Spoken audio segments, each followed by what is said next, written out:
Alright, we should be live. Microphone looks good. Window capture. Yep, alright, so we're back. We are working on the Indoraptor. Alright, so we added two more cards, I think, afterwards, just to help out with the treasure production. So, or I'm sorry, three cards. So Magda, um, wherever you pronounce her name, the dwarf lady, from Kaldheim. Old Gnawbone and Ancient Copper Dragon are currently on the list. We'll see if they actually make it all the way through, but I wanted to at least consider them. I never added. Ooh, excuse me. I never added Mana Crypt to the list. Alright, let's go do that now. Because I did want Mana Crypt on the list. I forgot I hadn't added it. There we go. All better. So we have 249 cards then. I did mean to add Mana Crypt. I was talking about it yesterday, so let's go ahead and do that. Alright, so we only need like 189 cards off of this list. We good to go. Alright, let's take our first pass through and see what we have. I can see losing the animate dead effects. But they are useful to bring back Indoraptor. Like, if I do a ton of damage in a single turn, bringing it back from the dead with a cheap reanimator spell is way easier than casting him again with the commander tax on him, so there's a chance we'll run these. I don't know how many of the power doubling effects I'm planning on running, but we certainly are considering some of them. Demonic Tutor's just good. Just generally good. Pestilence. The biggest reason I can see cutting Pestilence is that I don't need Pestilence, Pyrohemia, and Thrashing Wumpus, and I think the Pyrohemia is better because I'm planning on being more red than black. And the Wumpus is, like, you need a creature in play anyway, so the fact that the Wumpus can only get hit twice by its own effect before it's threatening to get killed by it is a thing, so maybe Pestilence stays and Thrashing Wumpus goes, but it's definitely going to be one of those two that gets cut before the Pyrohemia. I never put Magnasaur's text in here, and I know I don't know exactly what it is off the top of my head, so that might be a problem later. Alright, so it ETBs with 5 counters. Yeah, I think the problem is I knew what Death Pits did, and I kind of glossed over the Magmasaur and the Reanimate, so TB with 5 plus 1 counters. It's my upkeep. I may remove a counter if I don't sacrifice and it deals damage equal to the number of 1/1 counters on it to each creature without flying and each player. I was about to say with flying. So my upkeep. I remove a counter, or I sack this, and it deals damage equal to the counters to all players and non-flyers. There we go.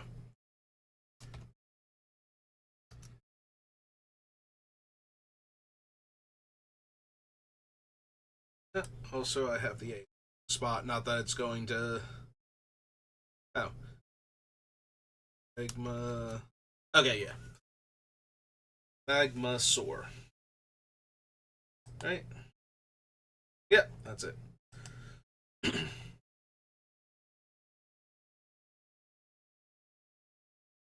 Maniac, Price of Progress, Acidic Soil. I can see cutting the Carpet of Flowers. That one's going to be, like... The question becomes, how often am I going to play this against a heavy blue deck?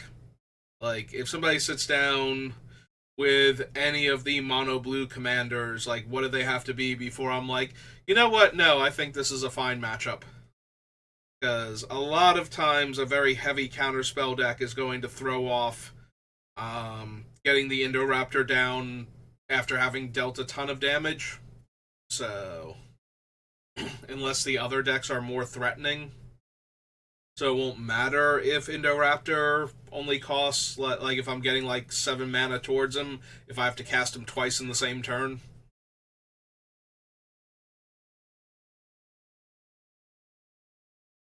And if I'm not going to run the Indoraptor deck against decks that are featuring heavy blue, because it has to be heavy blue. Like, I would run Indoraptor against a deck that's like Temur or um, maybe even oh god, it's gone right out of my head. The bug colors. That's Simic, um, Zilumgar, Sultai. There we go. Figured it out. I knew it began with an S. I just had to run through all of the things that were tangentially connected to it, like two of its colors, common name, and the dragon associated with it, and we got there. Yeah, I think Sultai might be one of the more brutal ones to try and play this deck against out of the three color combinations. But yeah, if you're three color blue, definitely this should be fine. Two color blue, probably fine. Depends on the commander too. If it's a commander that very obviously favors super heavy blue, and the other color is just going to be a splash for the commander plus certain other cards, maybe not so good. But yeah, maybe Carpet of Flowers isn't at its best. Yeah, I usually like to pick which commander deck I'm playing based on what everybody else is planning on running, so that way I kind of keep the power level the same. And Indoraptor feels like the mid tier type of deck, which is fine. I actually like playing mid tier commander a bit more than the more cutthroat things. Like, if I have to run a ton of counter spells and like certain cards to get around anti-interaction, and I'm worried about other people's combos, and I'm trying to do an infinite combo and all of this other stuff. That's the kind of deck I only like to break out when everybody's got their ridiculous, this thing goes from 0 to everybody's dead in like 10 turns decks. Like, the Indoraptor is more, we'll just sit down and play, and eventually somebody's going to win or lose, but, it's going to take a little bit of build up, and you're going to be able to see it coming before it actually kills you most of the time. Like, that's the category that Indoraptor's in, so. Like, we actually have to get the Indoraptor down with a ton of power and then trigger him, and that's not usually going to happen all in one turn. So. That being said, I might be down for the Magistrate's Veto to still go in. Like, having certain players just not be able to block consistently or even at all against Indoraptor is helpful. But maybe we'll cut it because it's not good enough on its own. Sizzle is fine. Thrashing Wumpus.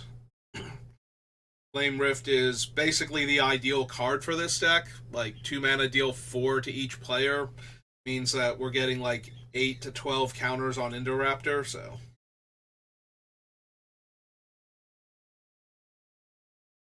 Sure, it's not terrible. Fires of Yavimaya, Plague Spitter, Hornkavu, Hull Breach, Bloodfire Colossus for Arena. Yeah, I can see Hull Breach going. I can also see the Hornkavu going. Like, its biggest thing is being able to pick up Indoraptor in a turn where I've dealt a ton of damage, and then try and put it back down with even more counters on it. But that's basically all it does in this deck. Like, there's not a ton of comes into play abilities in this deck to begin with, and being able to spend 2 mana on this to bounce one of them, to recast it to get the effect again, and then casting Indoraptor is a bit much. Like, a lot of my cards that are in play are for their ability to affect the board while they're in play. Not necessarily their comes into play effects, which is another thing that makes the deck more mid-tier. Like, it actually needs its creatures to live for a turn or to gain haste or something in order to do their cool things. Most of them are not, when this creature comes into play, do X, or while this creature is in play, there's a static effect going on. Most of them are like tap activate abilities or being present for other spells being cast type of thing.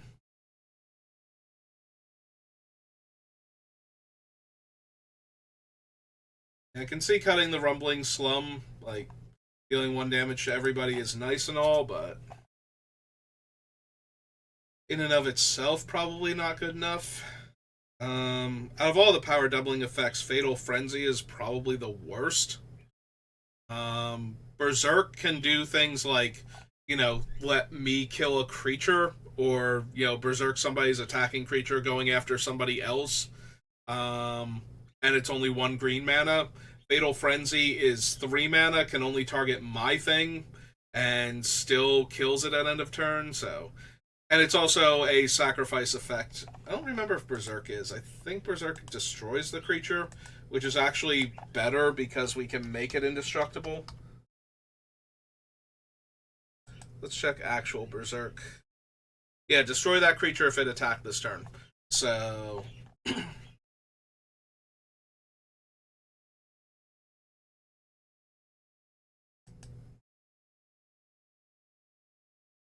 So yeah, we could technically use Berserk to kill one of our opponent's things. I think this is the worst power doubler on our list.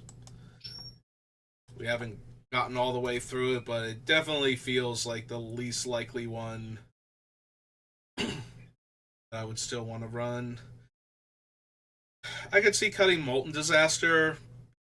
It's another one of those, probably the least impressive of the group. The fact that it can gain split second is nice, because that makes it hard for players to interact with it in a meaningful way, so by the time they can interact with it, all my creatures will be dealt damage and will have triggered. So it can stay on for right now. Vicious Shadows is a do-nothing enchantment until I'm actively winning the game. Then it cuts people to pieces, so... tempting, but not at its best. The upside to Vicious Shadows is Indoraptor chooses at random. So if one player has way too many creatures to live through Indoraptor's effect, we can use Vicious Shadows to deal damage to that player, regardless of who sacrificed a creature to not get their face shredded by Indoraptor, so... That player has to have enough cards in their hand, though, for that to be a viable strategy. So I'm not sure Vicious Shadows is the thing. Lithian Stinger is fine, and Athamancer.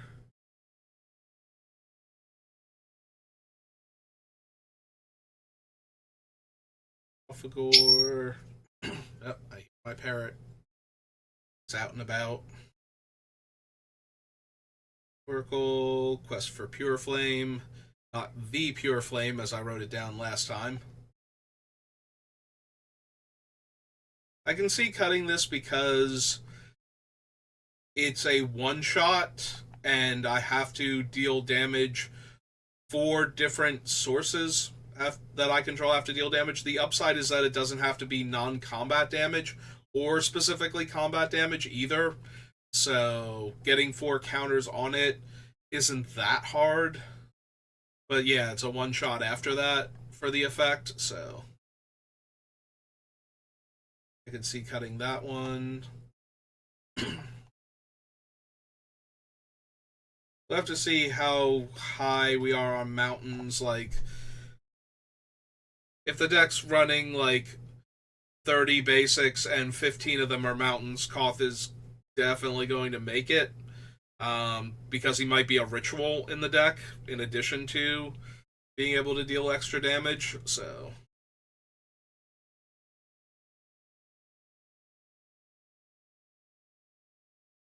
but if we're only running like 8 mountains or something, there's more non-basic lands and not enough of them count as mountains, then Koth goes down a bit in function.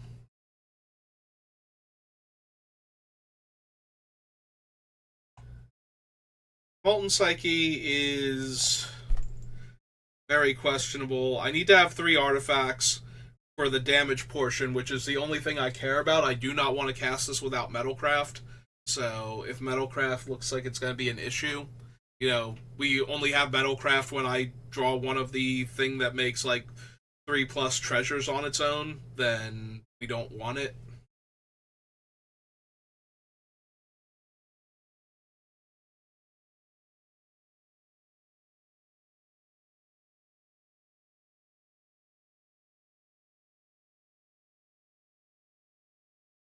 Yep, they're all fine.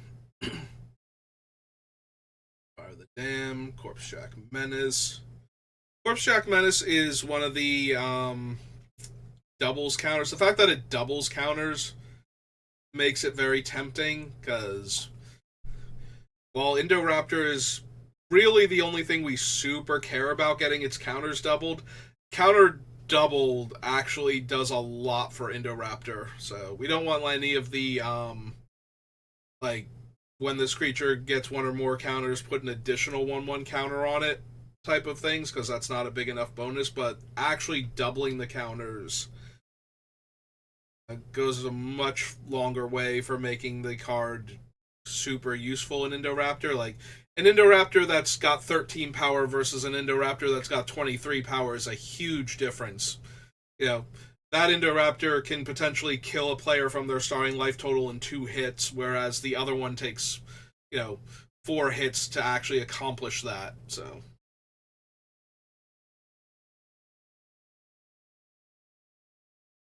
Yeah, things like Corpse Jack Menace are very, very tempting. Cryptborn Horror is basically a backup to our commander. Like, it comes into play, it gets X counters based on the amount of life all of our opponents have lost this turn. So, as a 3 mana, XX Trampler effectively. That's kind of interesting. Sorry, that should be Lord of Riots. So this one makes all of our creatures cheaper, including the Indoraptor, which is actually a huge deal. Like, if Indoraptor has, 3 commander tax increments on him, so he's an extra 6 mana, so it's 9 total.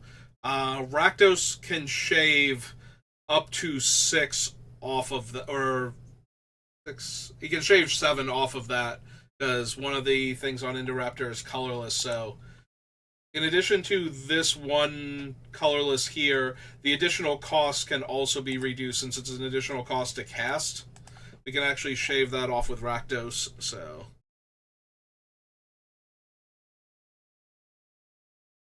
Murtad Druid helps me ramp a tiny bit, and it deals 1 damage to each opponent every time I use it. So hard as ramp. Fanatic of Mogus I can see going if I don't have enough devotion to red. Like, if a lot of my things are 1 red pip on them, then I don't need Fanatic of Mogus, despite the extra damage it can deal.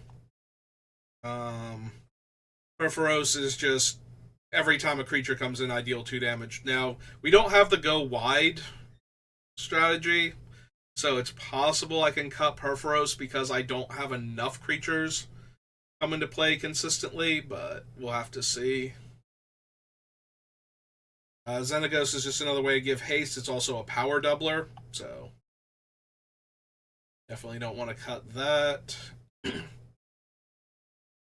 Savage Punch is a fight card that buffs the creature before it fights.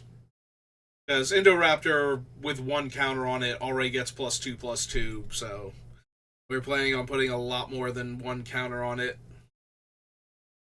But yeah, we want the fight effects that give power and toughness, so that way Indoraptor's hitting harder. But we still want them to fall within a certain like cost range, because I don't think I want to spend more than 3 mana on a fight effect in this deck.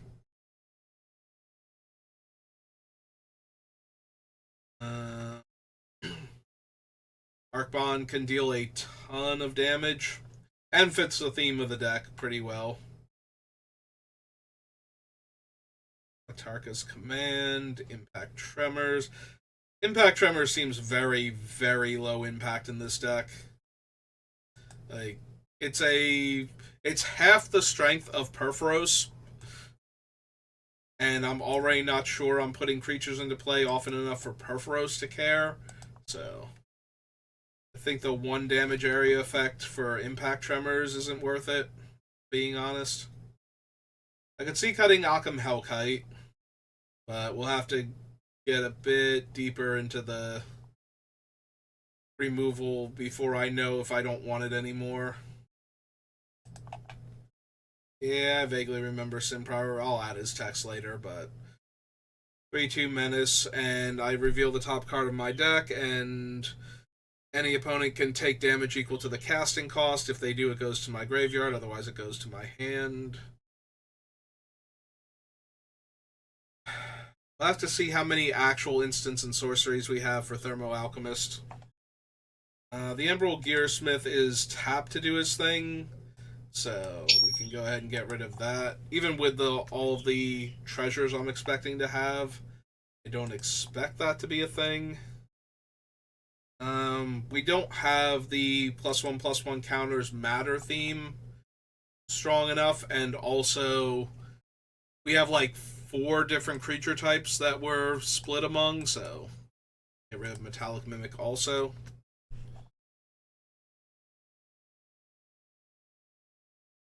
See, cutting Insult to Injury. Neheb is really strong for getting extra mana post-combat.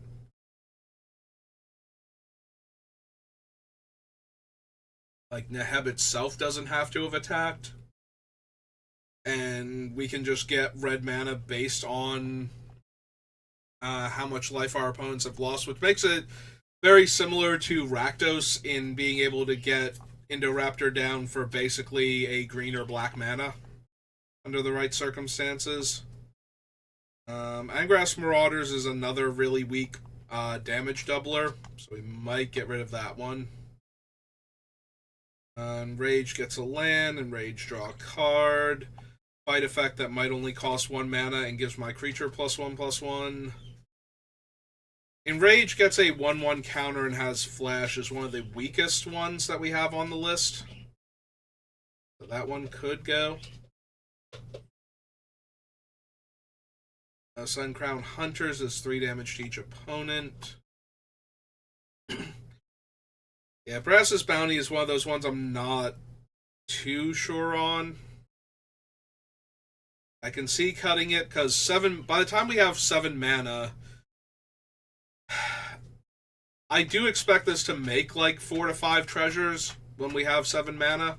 Like, I would be very surprised if our 7 mana is almost exclusively Soul Ring and Mana Crypt and whatnot, like the Zerta.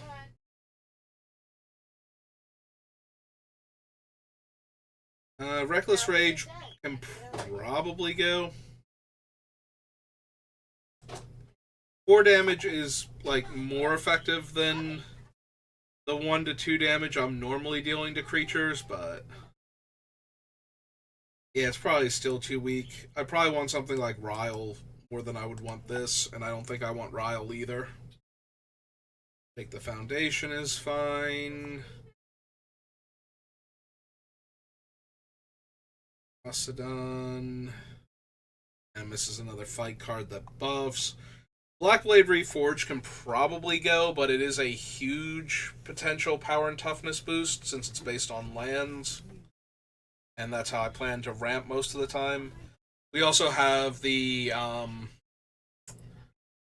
Nim, The one from original Affinity decks.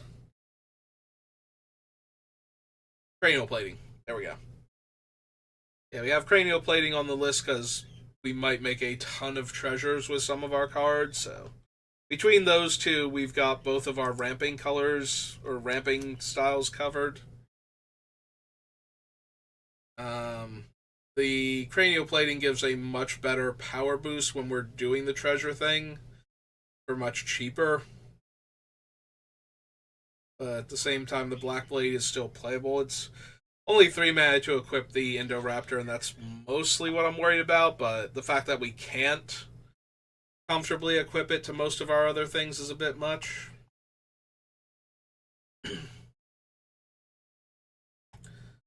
Spawn of Mayhem.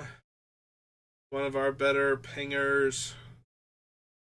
This is also a 4/4 flyer for 4. Trample.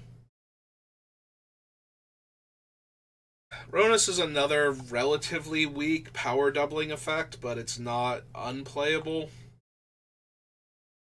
Like, I can see some of the other power doublers going before it, but I don't know that it's going to make it. We could cut Torbrand because it's only 2 extra damage per source.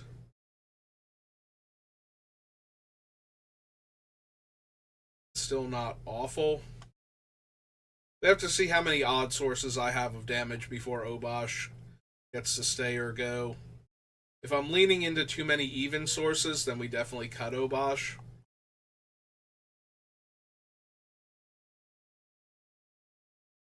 Arnie's fine. Span Dragon. The Brazen Outlaw.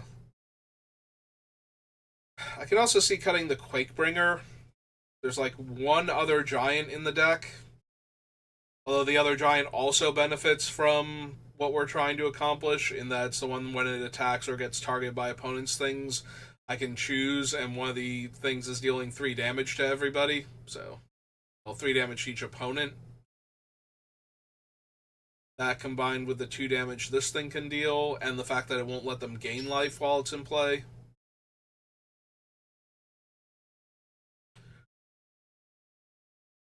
You can see cutting the Flame Painter.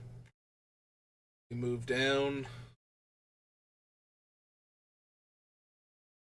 Like, it actually has to connect in order to cast the spells, so it's dealing like 2 damage when it's getting through. I only have like 3 equipment, I think, that could reasonably make this thing do a lot more damage. So those are all unlikely. Be on it with any consistency. The fight effects are giving like +1 power most of the time, so that's not super helpful either. Also, it's a base 1 power. Trying to fight with it is not going to kill anything other than throwaway tokens and utility creatures, and this deck wants to be able to ignore the tokens, since that's not a way anybody can protect themselves from Indoraptor's trigger. Exponential Growth might go. It can really ramp up the Indoraptor's power, but at the same time, it's expensive to do that, and then we have to trigger the Indoraptor on top of that and have the mana to hopefully trigger it multiple times, since we're probably going to kill a whole bunch of non-token creatures with exponential growth on the Indoraptor, just to avoid getting killed by his ability in the first place on the first trigger. Age Duel, Fatality Spear. Bard class might be able to go. It gives the Indoraptor an extra counter. It shaves the colored mana requirements off of him. So it costs red and green less to cast. And so we can use the green reduction for the green hybrid, which would make Indoraptor 1 colorless. So in conjunction with things like Rakdos, we can cast the Indoraptor for actual no mana. So that's kind of helpful. The level 3 isn't particularly strong, though. Like, some number of our creatures are legendary, but that's not a default thing. Opportunist. I might wind up cutting him. I do love this card. This is a pet card of mine, but the fact that I'm going to get to draw a card most turns where the Indoraptor is doing its thing is not enough to merit it, probably.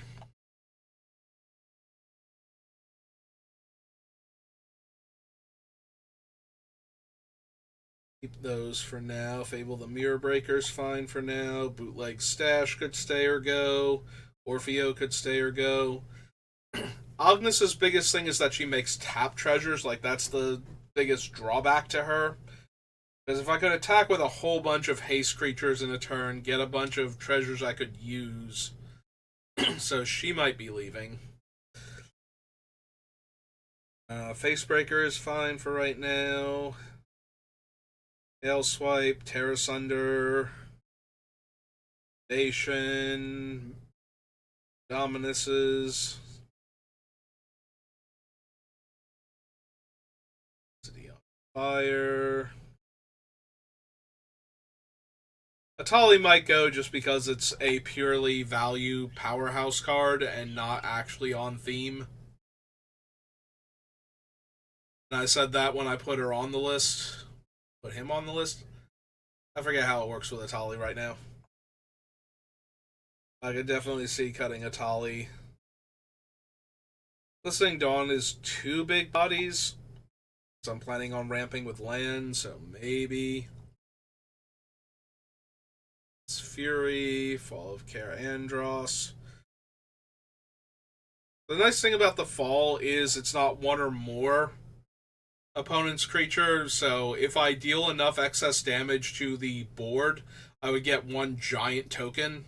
So things like Star of Extinction and Blasphemous Act would actually get the giant token from doing this.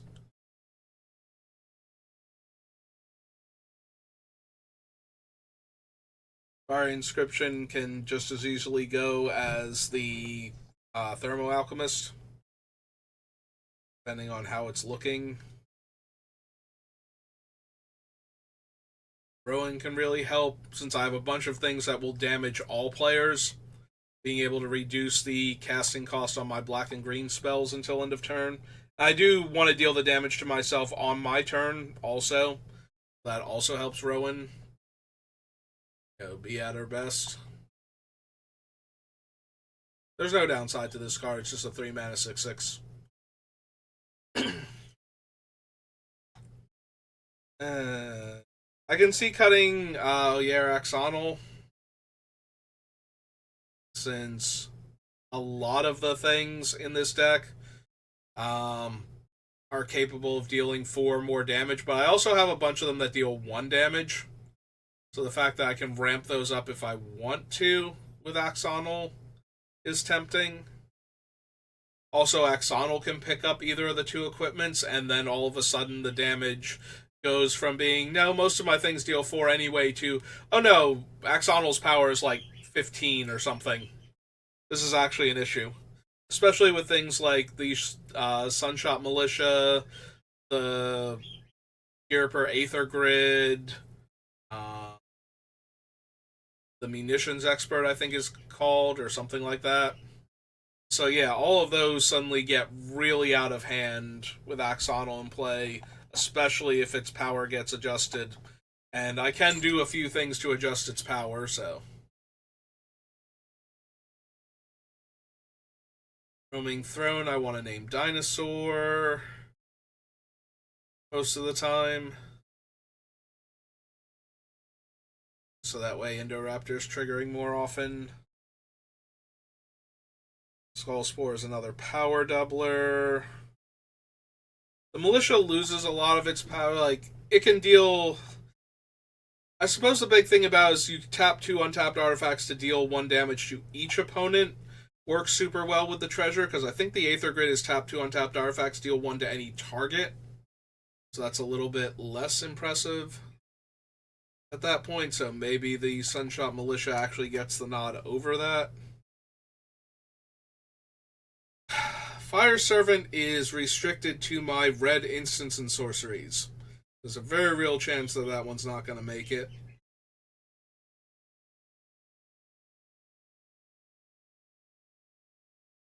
I can see cutting the Hornet's Nest, honestly. Yeah, deal 1 to any target, so Aether Grid's not at its best. Ember Maw is only 1 point of damage, and that's the same kind of issue I was having with Torbrand. Definitely see cutting the Ember Maw here. Yeah, I think so.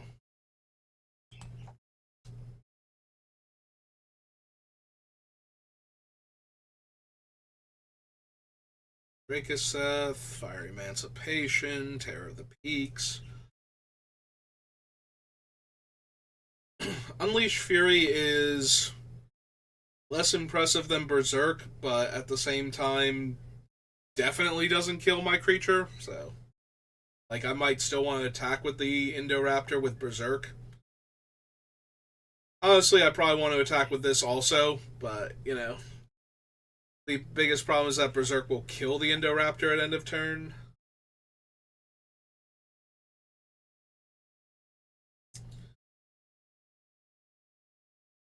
Ruffians feels mostly mediocre. Like, if it can get through against an opponent, that's 2 damage to each opponent, and that's not terrible for something that could have already been in play the start of the turn, and therefore wouldn't have to tax my mana at all to get it into play or to get its damage done this turn.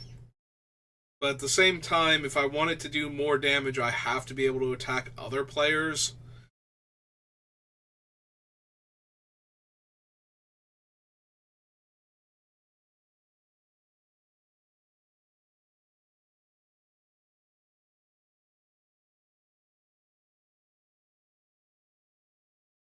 Maybe an Acromancer or an Archamancer.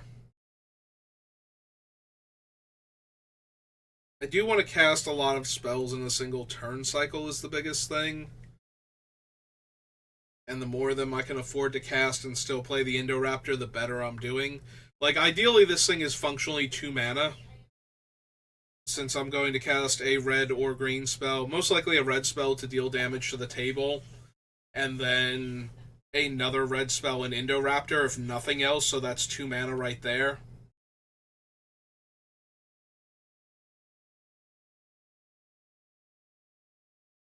Smell Fear is probably the worst of the fight cards, I think. Because a bunch of the other ones are also giving +1. Actually, if there's one that's only giving +1/+1 until end of turn, Smell Fear is probably better because it's a permanent boost. Because the Indoraptor is going to have counters almost all of the time. Like, if it does not ever have counters on it, I feel like it got hit by a Hex Mage or something. Like, it doesn't make sense that this thing came in with no counters on it.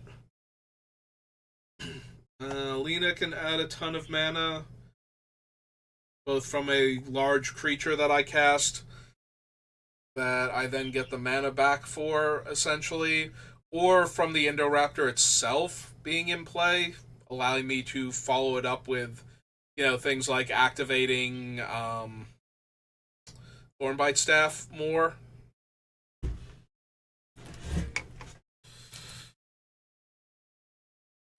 Baylor attacks or dies, I choose any of the following. But each has to target a different player. Draw 3, discard 3. Sacrifices a non-token artifact. Deals damage to opponent equal to cards in the opponent's hand. Yeah, I could see cutting the Baylor, potentially. I do like Descent into Avernus because it happens on my turn and it gives me treasures to work with, which are the 2 main things I care about.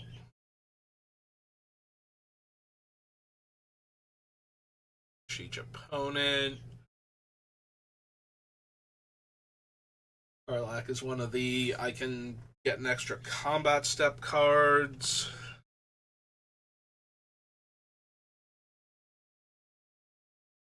Yeah, this is probably not a Bane of Progress deck. Bane's at its best when I am trying to do things mostly with creatures and land-based ramp, or Rand as I was about to call it, for ramping my lands.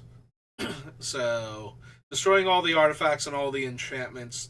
The problem is I usually want some pile of do nothing interacts with my combo or my cool mechanic enchantments in most of my decks, so that makes Bane of Progress a hard sell even when I'm not ramping with artifact mana on top of that. So Necromantic Selection allows me to kill everything else and bring back the Indoraptor at its current damage like I was about to say damage multiplier, but based on its current amount of damage that I've dealt to my opponents this turn. So I can attack with everything, Necromantic Selection, kill everything else, bring the Indoraptor back, even if it's already dead. Like, it doesn't have to be one of the creatures I destroy with the selection. Biggest downside to it is it's triple black, and black is definitely the tertiary color of the deck.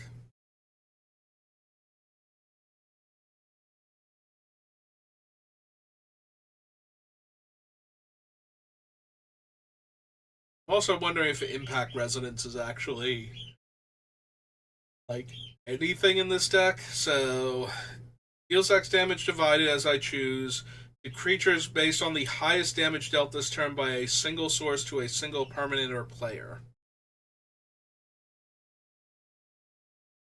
Also, I have this turn that sentence twice.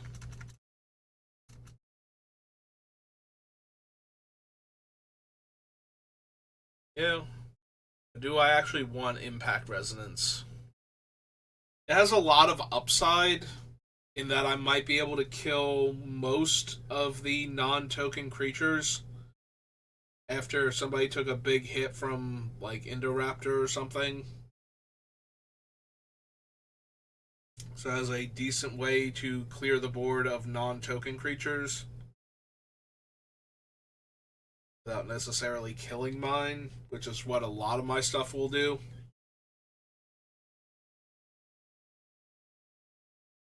Yeah, I can see cutting that one potentially. Ibix might be too underpowered. Bile Smasher doesn't do anything until the turn after she comes into play. I don't want to necessarily trigger her on opponent's turns.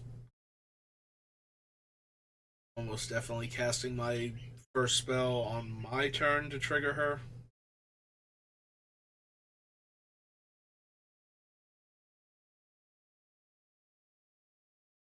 Ex Altasaur I like. Ancients is fine. Bean Lash I think I like. Reaver Cleaver's okay. Brothers War. Brothers War I could see cutting. It does force two of my opponents to attack each other, which leaves them vulnerable to my creature-based assault on the subsequent turn after they've already, had at each other with their like full boards or whatever. The biggest problems are Power Stones are less useful to me than treasures, and I can only deal a large amount of damage if I have like treasures and or like the worm has been making power stones too. Then I can deal a decent X. Otherwise, X is going to be like somewhere between 2 and 5. And while that's all right, that's not exactly worth a card in my deck.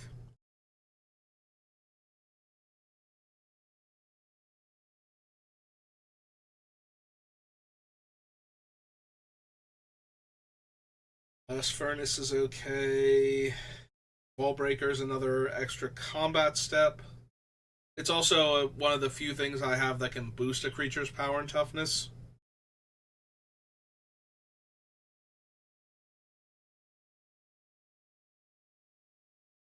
Rest is decent.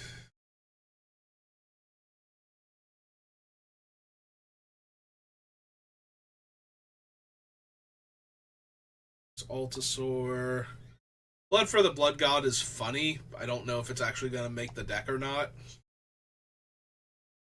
Donna Noble is okay in that she turns the creature soulbound to her into a Mog Maniac and is one herself. So, each opponent must choose. They exile cards from their deck until they exile a non-land card, and I can cast it for free. Or they exile their top 4 and take damage. Obviously, I'm hoping for the damage given my commander, but there's always a chance they will give me a spell from their deck instead, just to keep me from getting my hands on it. That would be kind of disappointing.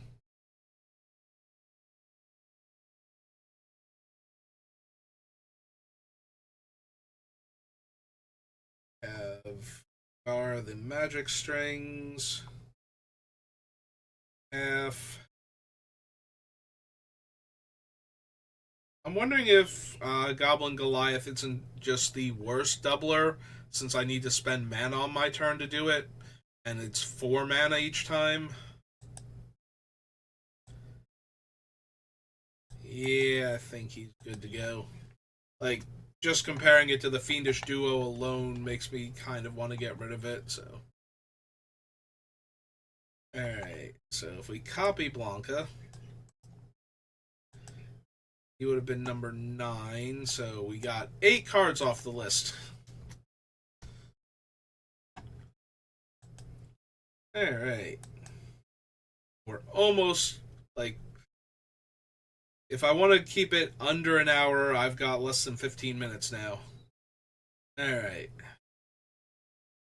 I don't want to quite do the groupings yet, like the mini lists, sub lists. But don't know which other cards I'm going to cut. I do think Carpeted Flowers can probably go. Like I said, the type of decks where this is good are not the type of decks that I normally would want to pull this deck out against, so it's safe to cut it.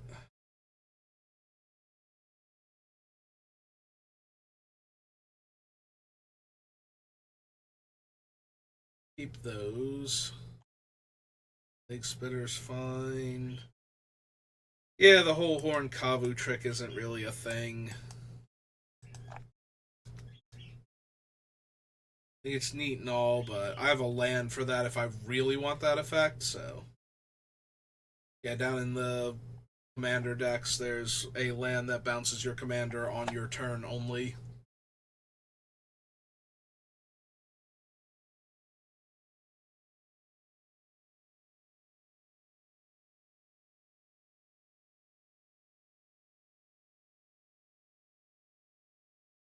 I think Hidetsugu is one of my favorite cards in this set. That can just deal, or in this deck rather, that can just deal so much damage to everybody and get all of my things online quickly.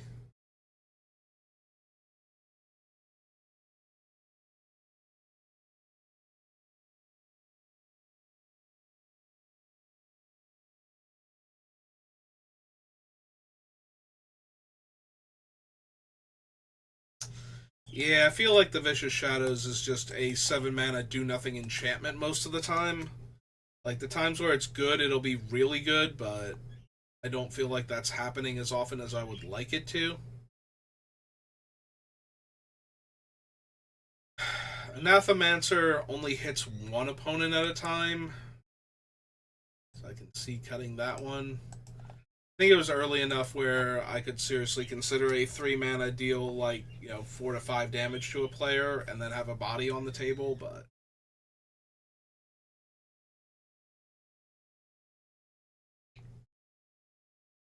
Mm, yeah, I think the quest is the weakest doubler I have left, so. Safe to cut that.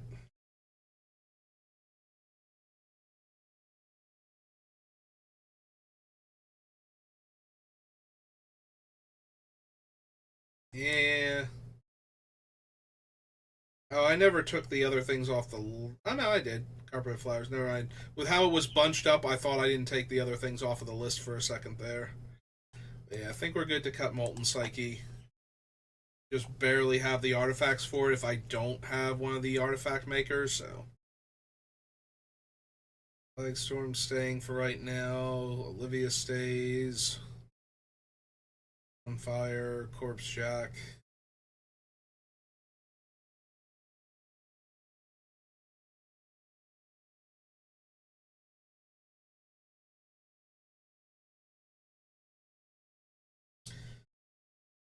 And looking at Fnatic again, thinking about how I'm probably gonna have to get rid of it.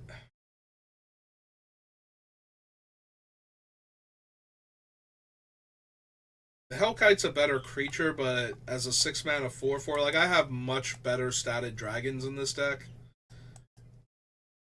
And this is the one I'm probably least thrilled about seeing. Like I think I'd rather see the 4/4 flyer that gives me 6 mana to work with if it gets to attack than I want to see a 6 mana 4/4 where my landfall deals a damage to a single target, maybe 2 damage.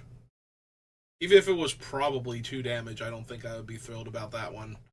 At least the Tunneling Geopede with all my fetch lands is dealing like 2 a turn.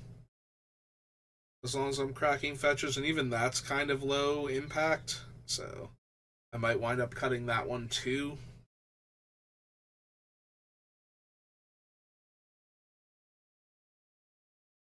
Fireweaver stays for right now. Neheb stays. Yeah, it's 7 mana. I think the Marauders as a 4/4.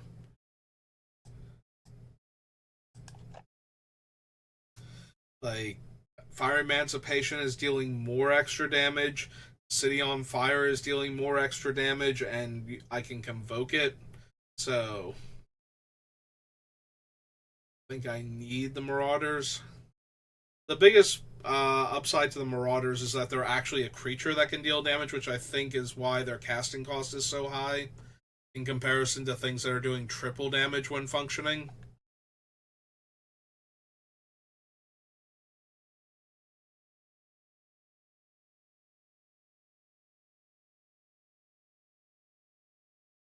Inheritance, Savage Smash.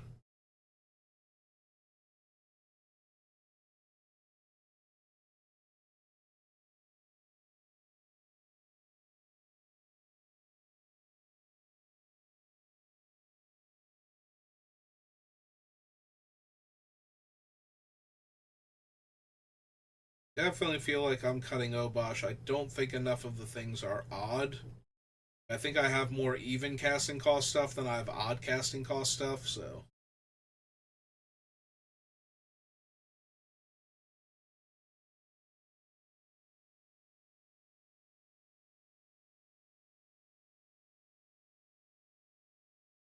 So what we have?